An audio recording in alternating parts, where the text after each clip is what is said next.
Hi, this is Nikki from Simply Sweet Days, and I'm going to go over my budget and spending template and how you can customize it. The first thing you want to do is it says current month, and you want to change this to the current month. And then you can rename the tab down here if you want.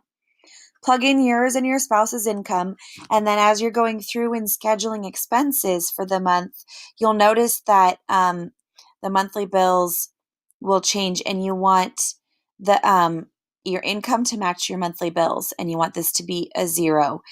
If you go over what you've got in your income, if your bills go over, then this won't be zero, and it is linked to the scheduled, and so it'll let you know if something needs to decrease, or if you've got leftover. If you've got leftover, then allocate it to something else. This template says charitable giving at the top. I have another template that I'm going to link this to my blog post in the notes. So in my blog post, I have both templates, the one that says charitable giving and the one that says tithe. And you can opt to not give anything to charities if you use this one. And if you do belong to a church and would like to make sure that you're tithing, then the tithe one automatically gives you a 10% amount right here, which is pretty cool. So we start off with the most important things, which are savings, and a short-term and emergency savings fund is what we keep. That's like $1,000 just in case of emergencies. And then long-term would be like down payment on a house, retirement, if you have a child who's getting married soon, saving for a wedding, or maybe you're just super ambitious and saving for your infant's wedding. Hey, actually, no judgment. That's a good idea. So the thing is, everything's in here that you could possibly think of. And if not, there's an other, and there are usually at least one extra line to write in something. But let's say you are a renter, you don't have a second or an HOA, don't delete the line. Because if you delete the row, then each row is linked to the row above it. The formulas are all linked as you go down. So if you just take a row out, you're going to lose all your formulas, and it won't automatically calculate anything for you anymore. You're going to have to get handy with the calculator. So if you don't like it, you can just change it to other. Although I'm going to undo because I want to leave it there. So we just put in random dollar amounts to make sure that everything was working. So this isn't actually us. I'm not Rosa. She's a made up person. And so is Robert. So then as you go down, you'll notice that we do understand the fact that people need to get work lunch. Just because you're on a budget doesn't mean that you're eating rice, beans, and, and never spending any money on anything. Work lunch is fine. We just need to account for it and say, okay, I think work lunches cost about, $100 a month. And you could make it his work lunches, her work lunches, or kids' school lunches. And then as you go down, other fun things are in there, restaurant and takeout. I just put in $30. And let's say you didn't spend 30. Let's say you spent 25 this month. Then, oops, sorry, that's not what I meant to do. I want this 30. Let's say you spent 20. So then that would change this. So everything is all linked together for you so that you don't have to do any math. You're welcome. Outings and babysitting are in there. It's not really, I guess a date would be an outing. We just don't ever go on dates, so I didn't think of that one. But you could change an other to dates. Childcare, cosmetics, hair supplies. If you have more than, two people in your family, you're constantly getting haircuts. Clothing. There are only 2 kids sports. I put Manny and Petty in there because this is actually a spreadsheet for like moms, and I like getting the Manny and Petty every now and then. My son just started piano, so we added lessons in ours.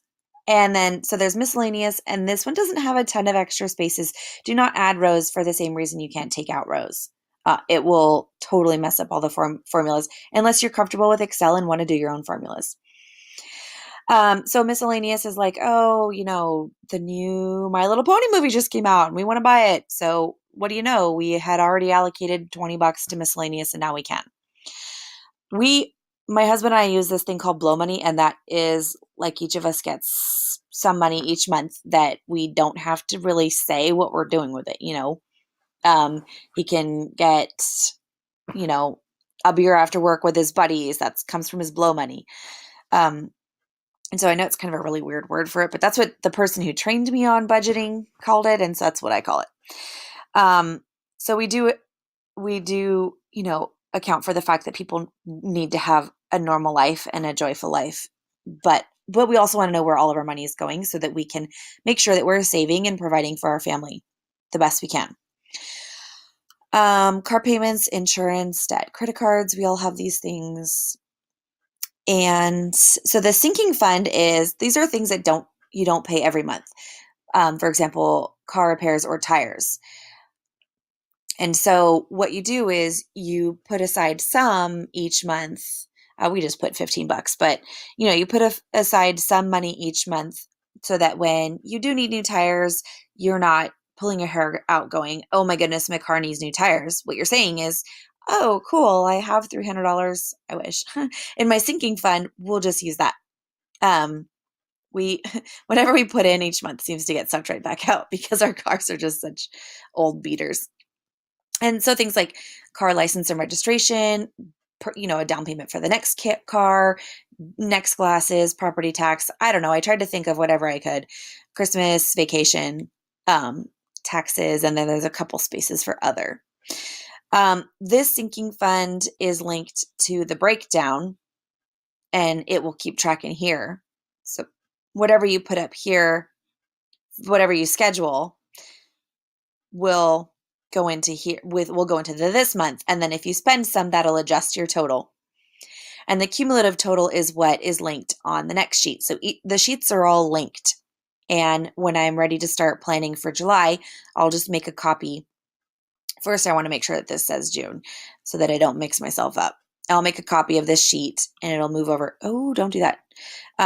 It'll move over here, and then I'll start working on July, and everything from this cumulative total will be in July's previous.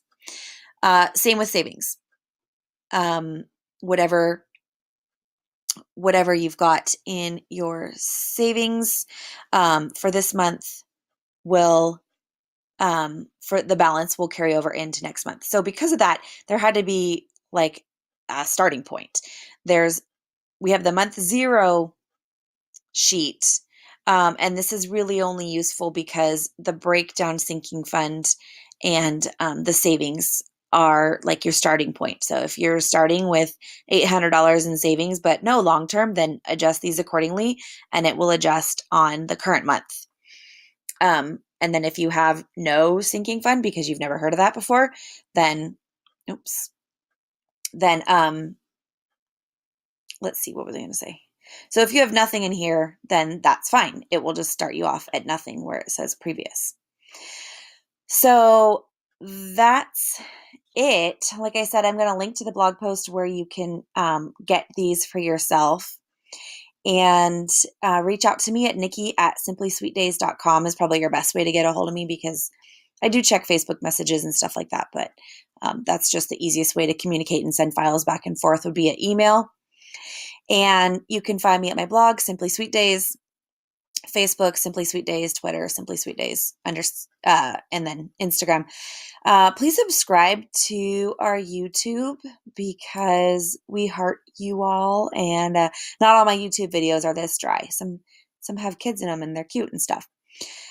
I hope I was able to cover everything, and if you notice something that I missed or you have a question about something, go ahead and leave a comment and I'll get back to you. And I really hope that this is useful. So the whole reason I designed these aren't all the things that I use, but I was trying to think, well, what could help families to get a handle of their finances and really the goal is to save, get our kids to college, save for fun things. And so, I hope that this is something that will work for you. And if not, leave me a comment and I will see what I can do to make it work for you. Take care.